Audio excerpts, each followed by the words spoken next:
Mas malagong ekonomiya, yan ang isa sa mga pamana ni Pangulong Aquino sa susunod na administrasyon. Pero ayon sa ilang ekonomista, mali raw ang nabigyang prioridad ng gobyerno kaya hindi naramdaman ng lahat ng Pinoy ang kaginhawaan. Balita hatid ni Maki Pulido. Pwede mo na raw sabihin kahit ano laban sa Administrasyong Aquino, pero hindi may tatangging mas malagong ekonomiya ang iiwanan niya. Nitong unang 3 buwan ng 2016, naging mas mabilis ang gross domestic product growth rate ng Pilipinas kumpara sa China, Vietnam, Indonesia at Malaysia. Pag titingnan mo yung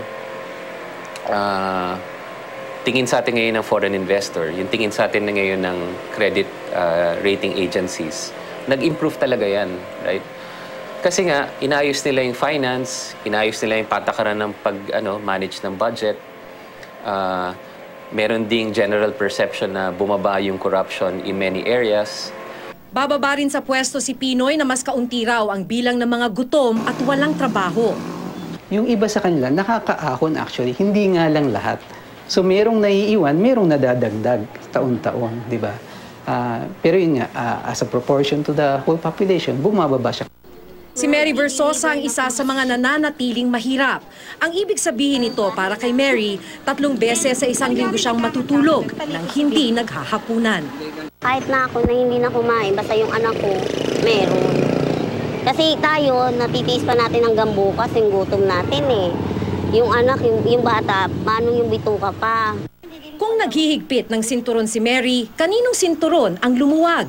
Sa ipinagmamalaking 13.3 trillion pesos na GDP sa taong 2015 o ang kabuang perang umikot sa ekonomiya ng bansa, 30% nito napunta sa pinakamayayamang Pilipino, habang ang pinakamahihirap na 30 milyong Pilipino ang naghati-hati sa wala pang 10% ng yamang ito. The higher the gross domestic product, the greater the inequality.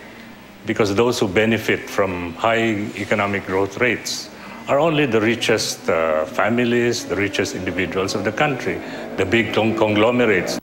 Iba kung tingnan ng NEDA ang mga numerong ito. Oo, kumita talaga ang mga dati na mayayamang Pinoy. Pero mas malaki na raw ang kita ng mga nasa laylayan nitong nakalipas na 3 taon. Relatively better yung naging improvement sa incomes of the bottom 30%. Compared to the top 20%. Hindi naman ibig sabihin nun na hindi rin siyempre nakinabang yung mayayaman, no? Pero mas relatively, mas malaki lang yung pakinabang nung mas nasa laylayan ng lipunan.